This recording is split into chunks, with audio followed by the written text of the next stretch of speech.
Greetings. This is Brother Fresh Air here in Sacramento with Emmanuel. Brother, we just linked up yesterday, actually, at the co-op. I was out here doing some shopping for the meditation we do here on Sundays with Fresher Foods with the Sister Tamu in Oak Park.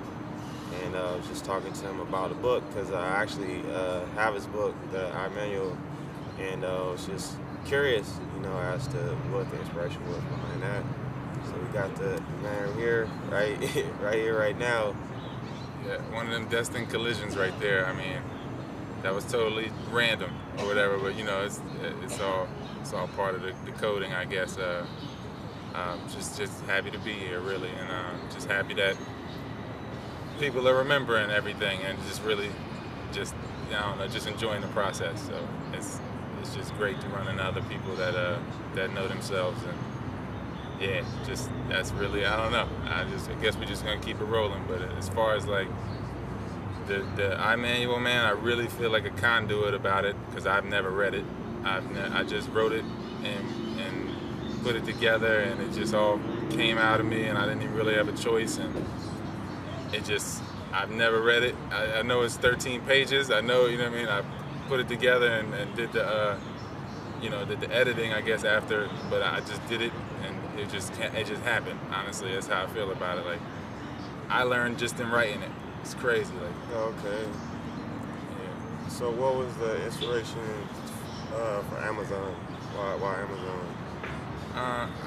Well, as far as like the ebooks, man, I just wanted to put it out there in a medium that people could easily access. Because I mean, I exchange them through the PDFs and everything too, through like email and everything. But Okay. people, I don't know. I think it's a little easier for them to, quite frankly, save face in a lot of ways because they don't have to deal with me, and I can understand that. You don't feel like dealing with somebody. It's like having to talk to any author every time you want to, I guess, read some of their material. So it's kind of like, all right, let me just get this ebook for 300 pennies real quick, and then read it, and if I like it, I like it, and if I don't, I could just leave a bad review, and I don't ever have to talk to this guy or whatever, however you want to do it, just to make it an easy way to just access it, through phones and Nooks and Kindles and stuff. Okay. So, main thing I wanted to ask you was what inspired you to go vegan or stop eating meat, and where do you see that going for you? Honestly, I feel like it's something that at a young age, it was something I was introduced to because my brother's best friend, who's kind of like my best friend, he's Trinidadian, and he was vegetarian my whole life growing up, and he's one of the strongest people I ever knew. Like, as far as pull-ups, push-ups, just ripped up. I mean, that was one of my first examples of strength as far as like just physical strength in front of me. So I just had to respect it, and he kind of, he was Rastafarian and everything, and he was really into that. So he kind of just exposed that lifestyle to me so early just by being himself, and so I was like already kind of introduced to it. But I mean, of course, like, Dr. Sebi, man, I mean, Definitely. yeah, Dr. Sebi, he put it in a language to where it was like, you have no choice but to make this transition now. And once that hit my chemistry, just hearing him speak, I think it just reminded me of what I already knew, and I had to change, I felt like, after that point. Okay. So what do you think about this whole, I don't want to necessarily call it a movement, but just like conscious kind of people really waking up, kind of, but then not really, waking up, because it's like still a lot of going outside of itself, in my opinion. But how do you feel about this whole conscious movement that's coming up now? Again, like you said, I guess it's kind of like a trend in some ways, because you had the conscious movement of the 60s, 70s that got kind of hijacked and kind of, just deviated from what it could be, but I guess it birthed a lot of the people now that are kind of resurrecting it. Okay. So I think that at some level, the consciousness movement or stillness movement. However, I think it's always been there. It's just about how many people acknowledge it having always been there, and I think it just fluctuates from time to time, and it's really always someone carving out that heavenly habitat. So it's hard to, like, I guess, explain it like in a mass scale, because I feel like that all things are going to be manifesting, and it really has everything to do with what we pay attention to. So I feel like there will always be people devolving, and there's always going to be people evolving. So like it's all going to be here. So like I think it really is just about personal detachment, kind of, in a way, to where we can realize that the other avenues have always been there. They're always glaring, and it's just like a matter of, I guess, the amount of people doing it. But I think it's always going to be here. I think everything is always going to be here in this plane, at least. What do you think about the whole growing your food, growing your own food that's going on right now? Are you do you have anything that you grow, or how are you getting the majority of the food? And what type of food do you eat? Like, what's your average day? I really would, I think that growing your own food, producing your own food by any means is, of course, the best way, just because the energy you put into it. Personally, I travel too much to stay in one place to see a harvest in that way, in that respect. But I do my best to get organic at every chance I get, and if I can't, then I'm gonna just have to counter it with herbs every time, to clean my blood and things like that. So I would say, like, the most of my diet, the body being mostly moisture, most of my diet is moisture. So it would be, I would just go up the scale as far as the food pyramid. For me, would be like air, sun, water, alkaline herbs, moisture-rich fruits, and probably at the top of the pyramid would be like plant fats and proteins. So I guess since the body's like 80% moisture, I would say like foods that are around that 80% moisture or more, and that'd probably be like the sum of the diet for the most part. Okay. Now, I've seen a couple of people, not that I've seen it, but what is your opinion on the statement, the black woman in sky? I wouldn't say it's a lie. I wouldn't say it's a lie at all. I don't know. Yeah, I wouldn't say it's a lie. I don't know.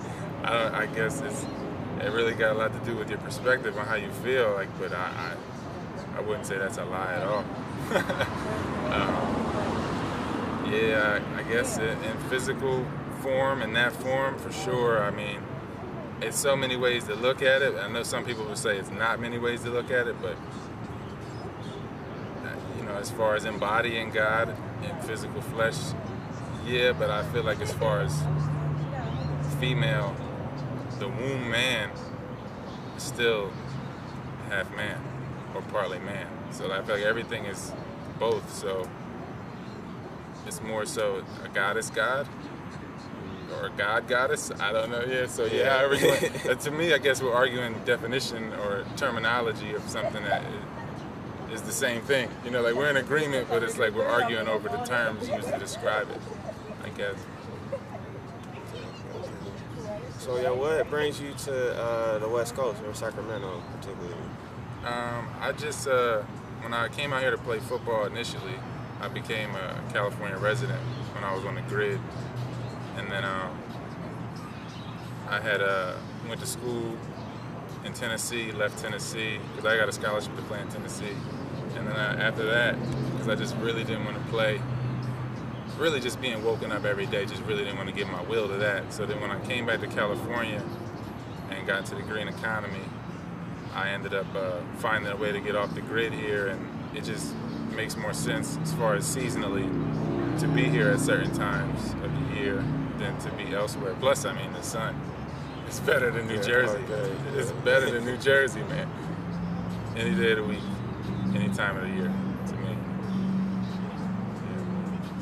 How do you think that the location has an effect on the people that aren't getting that sunlight as a whole on the East Coast and like places further down south, where they're or like Chicago, where they're really not getting that same sun like we're getting here in Sacramento. Yeah. How do you think that plays into the whole culture, first of all, and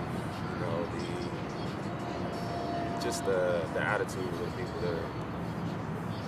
I think, yeah, for sure that the sun changes everything. Like, I think if you're waiting for the bus at a bus stop in Chicago in the winter or New Jersey, it's hell.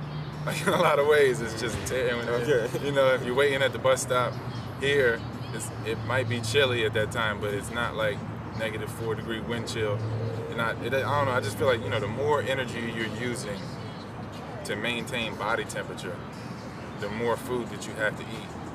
So it just keeps you more dense, and you just stay dense, and it just create all the thoughts and emotions that might come through you. You might not be able to decipher what's yours and what isn't when you're that dense. So I think the hate builds, especially in the Northeast, because it's the 13 colonies. It's a very parasitic area.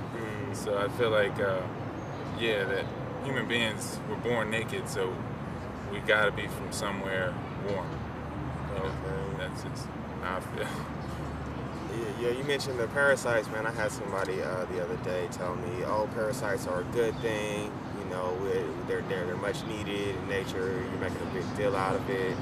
What is your feeling about parasites? Or is it something that's needed, or is it something that we can rid the body of? Again, people can only speak to and for themselves. I feel like, so for their reality, they are creating a reality where they do need parasites. That's for, that the way they eat, they are creating that existence, but it is not necessary for all. They can't speak for everyone. And I feel like anything that is dead or dying, the parasite is there as a tool to recycle them. They're not supposed to be here. Their life force is dwindling. They are dying, so they are supposed to be being recycled. So it is a necessity at some level. Like, that plane of existence exists, and it will always exist. That wavelength of parasite will always exist. I feel like it's just knowing that we don't need it, that we don't need to feed into the personas that create the parasites and the thoughts and emotions that create the parasites. So I feel like, if you eat things that just create an environment within you where parasites are needed, if you eat too much or eat dead things or dying things, a lot of it in abundance, or eat at the wrong times, or eat bad food combinations that would elicit parasitic activity, I think you have created that need, but I think that's a false need. I don't think that that's necessary, and I think that that's a person speaking from a position that doesn't even know what it's like to be rid of them. So they can't really even speak about the whole spectrum yet. So their experience, they can only speak to and for themselves. That's how it's rough, but that's how I guess it's tough. I guess you can only be, Yeah, I can definitely feel it. So my other question is, what do you think is I know there's a lot of problems that are presented, for people feeling like we're under attack and there's all this war, and what do you think that the solution is for, or is there going to be a solution for the masses, or is this something that only a select few are going to be able to, save yourself? Like, it's like, what is saving yourself? What is heaven? Like, if this was hell, where we're on right now, like, what is this? What do you feel like is the solution to get out of this mess? I really feel like it comes down to pressure and just controlling pressure within the individuals. Like, as far as really wherever our attention goes, our blood flows. So that shifts our entire blood pressure. If you're about to have sex, your attention goes to that, your blood goes to those areas, and your focus goes there, and it shifts your whole body.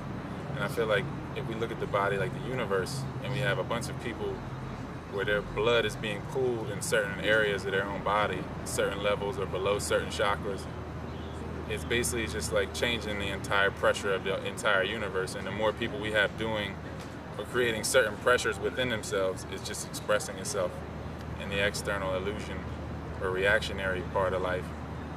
So I think that it really is just about shifting the pressure within individuals and just being who you are and breathing properly and just enjoying each breath as much as you can and just appreciating each breath. I think that, and just being around people, colliding with people, I think that that just changes the pressure. And you kind of, I guess it's just faith in self that you being that way, you'll always carve out a heavenly habitat for yourself, and expressing self like that can only create ripples like that, you know. And yeah, the thing, just the more heavenly habitats people have as individuals, it just will all merge, and then we'll all be on that wavelength. Yeah, okay.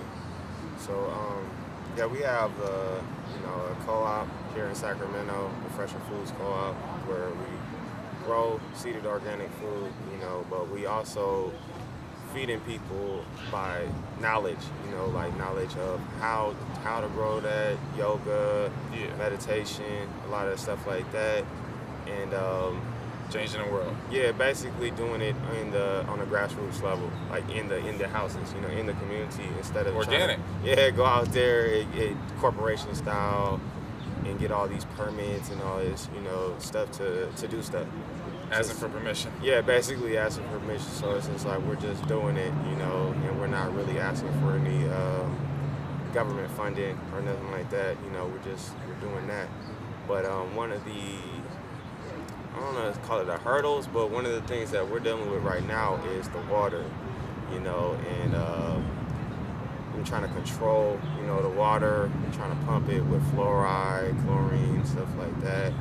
So how do you feel like, what do you feel about, the water source, and you feel like there's a way to kind of get off the grid with that? As far as the water goes, I guess it's just about bringing the attention of people, and again, I think it comes down to changing the pressure and applying the pressure where we see fit, just constantly expressing the truth as much as we can. And I think we really have to harness wind energy within ourselves more to counter it as the years go on. As they contaminate the earth, they've already contaminated earth so much, that element so much, and now the water element, and then you have air with the chemtrails and other forms being contaminated. I feel like the more that we can utilize other forms of energy and healing ourselves without using external means, the less we will need the external means. Like, I'm not saying to totally stop drinking water today, but I just feel like as far as harnessing breath and absorbing the moisture in the air and atmosphere in this upper ocean, the high seas, I think that will counter, because again, like knowledge, I feel like it counters the need for money, because the more you know, the less you have to spend anyway.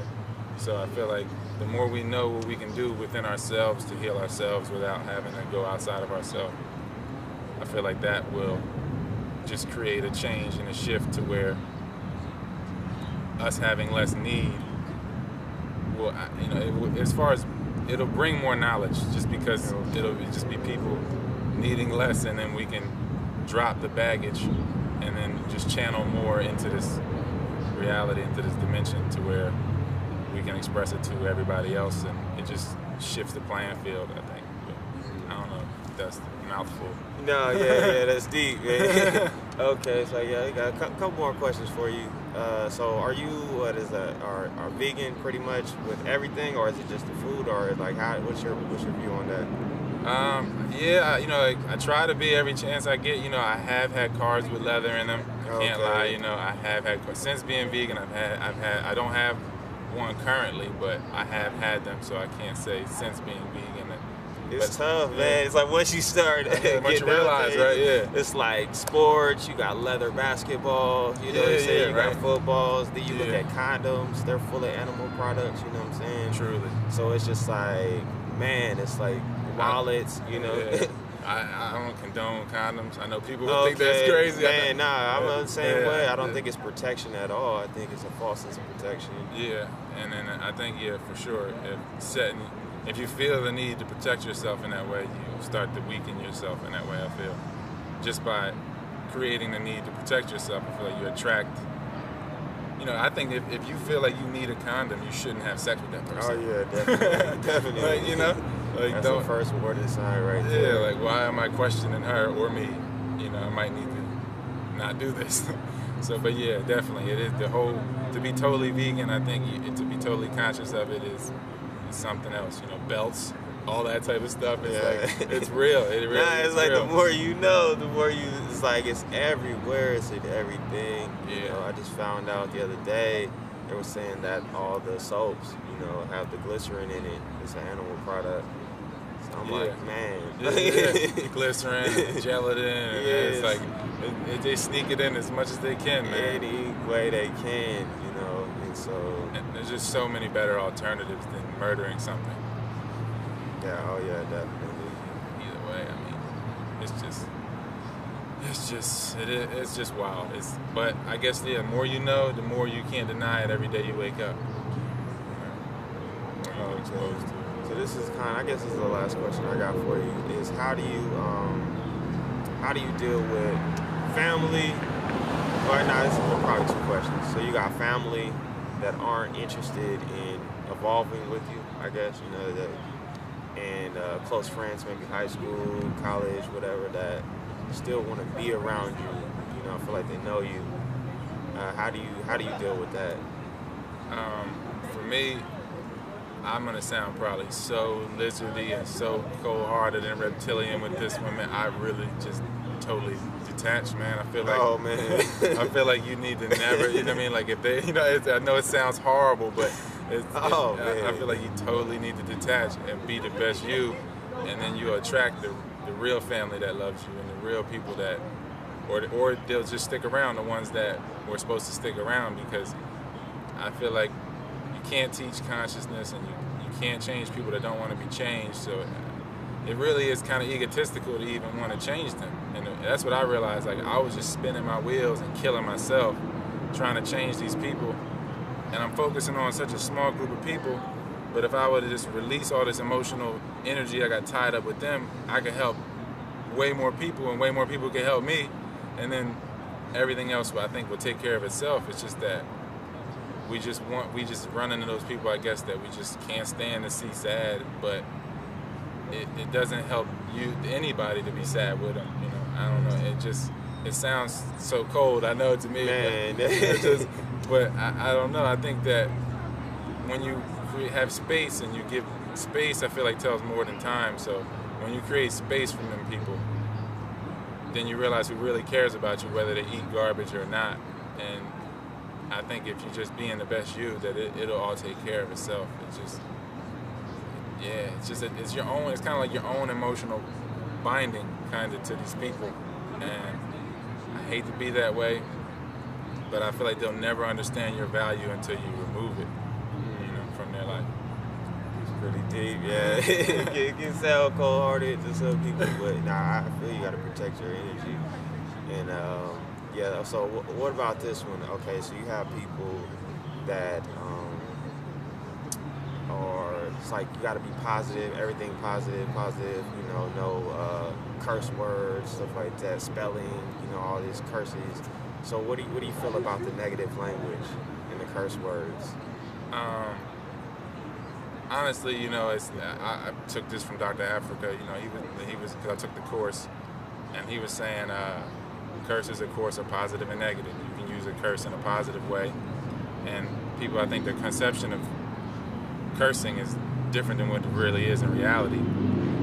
Because, like, you could say, "I'll be damned if I have another day like that again," and that'd be like a positive curse. And I think people just take it for the words, and then they attach emotional things to the words, and they allow themselves to feel a certain way about a word, which is just simply an alignment of vibrations that they continue to feed into with a certain emotional energy, and then it creates the reality that they tie to it. So I don't know. I just feel like words themselves, like we're thinking in a language. Like, if you're thinking auditory thoughts already, it's all left brain anyway. So it's kind of like, I don't want to say null and void, but it's like the language we're thinking in isn't even our nature. So it's kind of like you can use it as a spell. You can use words as spells, but you can't identify with the words or anything like that, or let them control your emotions, because they're not even a part of our nature. They're totally something else. Yeah, okay. Yeah, that was deep too. Okay, so yeah, I appreciate it. So I guess let them know where they can find, or you got anything coming up that you're working on, or where can they find you or find the book, if they're interested. I got 28 texts. They're on Amazon under RBud Vegan, or you can get the PDFs through ROYALT512@yahoo.com. But I'm working on some right now. I don't really want to give the titles out, because things get snatched up when you put it out like that.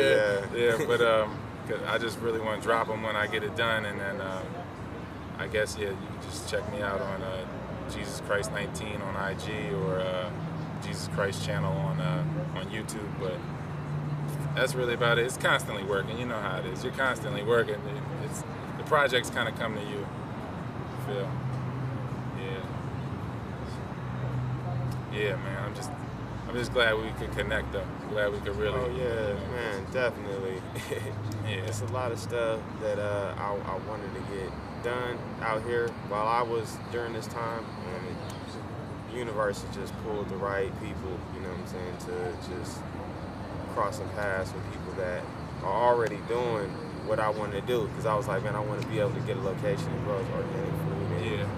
Bam, I'm meeting people right here at Oak Park that are already doing that. You know what I'm saying? So it's just like, okay,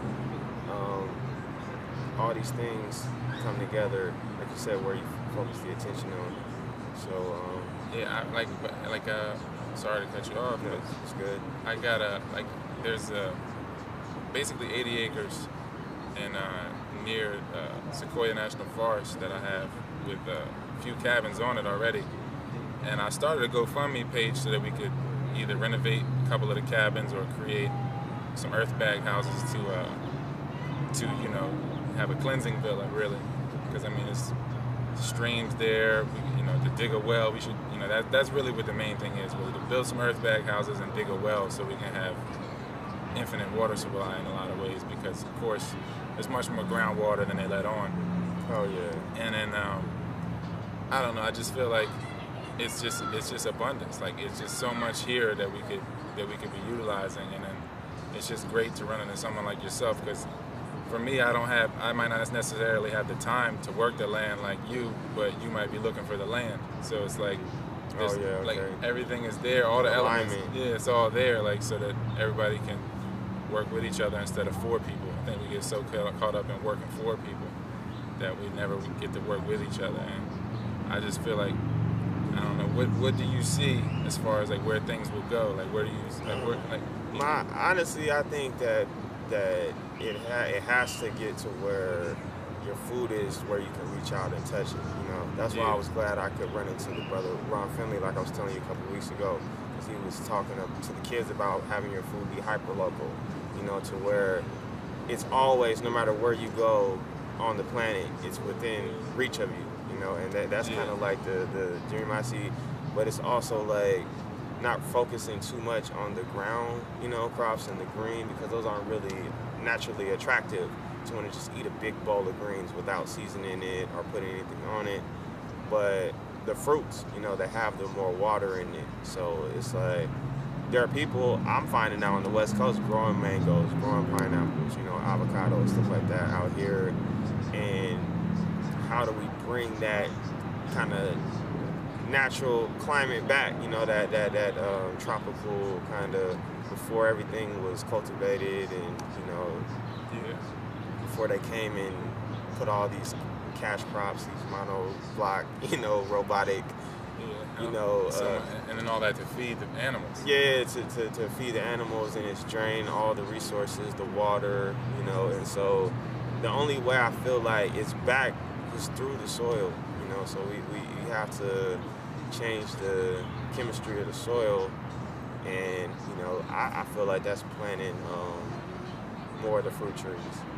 So I'm working at with Luther Burbank. Last year they planted 27 fruit trees, pretty much, right not too far from here, and so it's just like teaching the kids that and getting them back to where just as much energy as they use to take out all that land, you got to use that same energy to bring all those trees back, to bring this natural fertility back to the soil. I feel like that's what's missing. All this masculine energy, everything's about doing it the man way, and there's no fertility, Nurturing. Yeah, no nurturing, no fertility, and you can see it in the people, and so it's just like imbalance. So it's like what we're doing here, just the yoga, the breathing, it's all that, and it's that kind of vibe that's needed, and you don't really see the brothers tuning into it. That's one question I missed. Matter of fact, while I'm here, well, I gotta ask you that one. It's just kind of shift while I thought about that. What you feel about the yoga and the men kind of feeling like they're too cool or too stiff for the yoga? Do you see it a transition for the brothers? I really feel like that when our body's mostly moisture, and if you're overly male, and like too much male creates stagnation, and too much female creates stagnation. So in stagnant water, it just breeds parasites. So they're not being themselves. So like I think if they just really got real with themselves and realized like that we are all both, everything is both male and female, binary code, then we can get past that persona, which creates the parasites, which has us thinking that we need to be imbalanced to create balance. It's really crazy. I don't know. It's a crazy compensation game that's going on that people need to just really let go of. I think it's not even. It's more so about letting things go. I feel, but I think it's very possible, and it's going to take some effort from some people, but I think more is less and less is more. So it'll be the right ones doing it. It'll be plenty of us, the ones that need to change will change, and then everybody else will just probably have to recycle. Okay. Do you feel like it's gonna come through the music, or do you feel like it has to come through the music to reach that, I guess, where the culture or the youth are at right now? They are in a trance from it. I think, for sure, the music has to shift from the 440 hertz. Okay. Yeah. I noticed you got some music. I think you had a couple, songs you put out, or a mixtape, or you got you got an album or something? No, my brother got some mixtapes. Okay. I just put music out. Just put out, okay. Him, I feel you, okay. Just because I feel like I guess everyone has a root chakra, so I guess I just use it to bring the message from the other chakras down to that everybody residing at that level. So it's like, I guess a tool I'm using sometimes, but I really feel like rap in general, man, it could be something amazing, but I feel like for the most part right now it's so hijacked and such a deformity of real music, that it's rough to even really acknowledge it as something wholesome, because it's just a bunch of pieces of real music. So it is just a fragmented piece of imbalanced music for the most part. Hijack, like you said. Yeah. So, okay. Yeah, definitely. If we could get more people into the real elements of music at a different hertz, 432 and other ways, Yeah, feel it that. Yeah. Okay. So what do you feel like about like the reggae and stuff like that? Definitely a way better form. People, they can take it however they want to take it, where as far as the culture that comes around reggae or what have you. I feel like ultimately the more music we do for compensation, the more diluted it becomes. Everyone is looking for compensation from the music instead of trying to just create the best music that they can create. And I think it just comes down to the internal rhythms are all thrown off. So it's creating that sense of lack. So everyone is constantly just looking, because they're in a state of dehydration, to begin with. So I feel like it creates that sense of lack. Just start from the moment they wake up, they're probably dehydrated. So the sense of lack is immediately on them. So like, I think that the music culture has to shift from trying to make money from the music to just trying to create the best music that you can create, I think. And that I feel like that would be the change in things. But I don't know, you know, all the elements into making that happen, because, you know, that's a huge thing that, you know, Goliath right there as far as music. But I think it is fundamental for our enslavement to keep the music at a certain pace and keep people on throw off all the rhythms and all the balance within us with music, like how we've been exposed to. So would you say that you're a Rasta, or how you feel about the Rastafarian thing? I wouldn't say, I really don't like labels in general, definitely. Because I feel like that takes energy from it. But I don't have a problem with people being that or doing that. That's you know, everybody's doing whatever they should be or feel like they should be doing. So that is what it is. I just honestly with the locks, I was just sick of conditioning and washing my hair like how I had to and brushing it and combing it like how I had to. It doesn't really make sense, I guess, at some level to make my hair do something it doesn't really want to do, because it was just constantly tying up and just constantly being locked. So I was having to condition it and so I just got sick of even doing that. Yeah, constantly compensating. So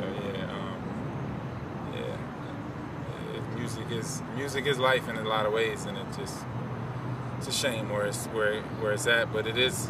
I guess it lets us know where it could be.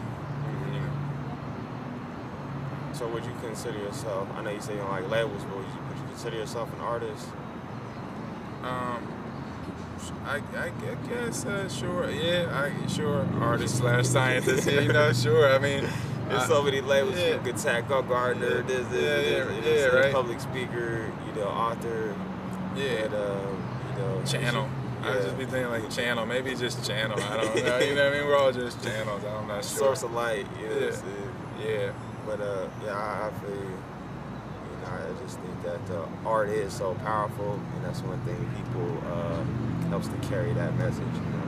Yeah. Especially like on a platform like YouTube, stuff like that. It's like sometimes you got the best message ever for people, and there's no art behind it, and a lot of people don't. They wonder why their message didn't move past 14 views. You know what I'm saying? Yeah. But it's just like it's power. Yeah, know? truly. So it's just like, I don't think there's any way to make profound things simple other than art. I think art is the only way it's really art is like the process of making the profound simple and the simple profound. I feel like there's no other way to do it but through that art medium, whether it's drawing or whatever, because it's such a layered thing. Like everything, you know, anything else is just going to come off flat. So I feel like art, whether it's music or drawing or painting or whatever, it just has its layers, because the layers of you know, and then depending on how your depth, I guess, depends on how many layers that come off in your art, really, I guess. Yeah. So what do you think makes people, like one person have all this depth, and then one person is just kind of like real, I don't want to call them stale, you know what I'm saying? But it's just stale like works. Or stale boring, or flat. you know what I'm saying? What is that you think that makes the difference? Yeah. What would you call that? Yeah, we always come down to the moisture and the melanin. You know? Oh, okay. Of course, you know, we're gonna just keep coming down to that basic base of life there. Yeah, I was saying the other day, watermelon, it's deep, you know what I'm saying? Because I mean, I know it's gonna offend a lot of people, but I'm not even trying to like. I don't know. I don't really necessarily want to act like I'm trying to include myself with highly melanated people when I say what I'm about to say. But there's plenty of people that are of light hue externally because they have a low amount of melanin. But if you cut them open, they look exactly like someone that's heavily melanated. Oh yeah. Honestly, there's this girl. Her mom is like pitch black, but she is, you know what I'm saying, like light, you know what I'm saying. So it's it's not something you could just automatically say that it's just oh you're you know what I'm saying, this color. Yeah. And then there's a lot of people who are black, but they got like the vitiligo or whatever. Like you can see their insides really it's leaving them. You know what I'm saying? And so the chemical, the outside is not always a direct reflection, you know, of what's going on chemically. Yeah, things aren't always what they seem. I mean, and I think we can't rule out certain things, like as far as like cloning and different things like that, to put certain things here as far as messing with the genetics. And I mean, you're really dealing with hundreds of years of slavery, if not more, if you want to put numbers and years on it. I just feel like as far as playing with the genetics and playing God in that form, in that way, that as far as the skin color goes, that there's so many distractions and so many things that were probably placed here and are being placed here that aren't what they seem, as far as pretty much manufactured people or vessels, and it really is, it is the artificial intelligence. As far as like, there are people that are pretty much a step from being what you would call manufactured, and they are pretty much open vessels. Whether they look a certain way externally, it really kind of means nothing. You know, I don't know. I know that might be crazy, sound crazy to some people, I feel you, man. But I feel like if you could place it, if you could create a vessel that doesn't know itself and place it amongst a crowd of people that are being oppressed, it would, I mean, it doesn't know itself, so it wouldn't even know what's fake and what's real to even say I'm fake, I'm real. You know, so I feel like, you know, it's I think that has been happening, that they have been placing people that might be of dark hue externally, but be totally, I want to use less offensive words. I don't want to say like lab rat or guinea pig, things like that. It's definitely, man, I see it all the time. You know, I had so many experiences, you know, with people that really no knowledge of who they were. You know what I'm saying? Very easy. I would call it like awareness, no awareness. You know? And it's just like man, you know, in my mind, it's like you got this gift. You know what I'm saying? You don't know who you are, but it's like literally they think everything is just supposed to be this way, and it's all, I'll say it's white supremacy. You know, it's just like a whole training, you know, programming. So it's deep. Yeah, and then like you said, it could pop up down the line where you have dark couples having a light child because of what it might have happened 100 years ago, 150 years ago, just as far as messing with the bloodline. And I just feel like people's concept of slavery, how far away, we're really not that far away, as they say. Because open slave trading stopped in the mid-1800s, but it still happened, and you were still allowed to hold slaves until 18 years old, until the early 1900s. So I mean, this is still a baby, man. Yeah. We still, what is it? It's maybe 100 years. Post-traumatic slave syndrome. It's real. I mean, 5 generations. How you doing? Peace. 5 generations is nothing. Yeah, that's nothing. Yeah. So okay. So I appreciate you coming in. Like I said, doing the video. I'm looking forward to, you know, doing some type of work with you in the future to you know, help to change the vibration, raise the vibration, heal the people, whatever you want to call it. But you know, just get people out of this sleep zombie mode. Truly. And get them into some good, like tasty, natural food for the heavens.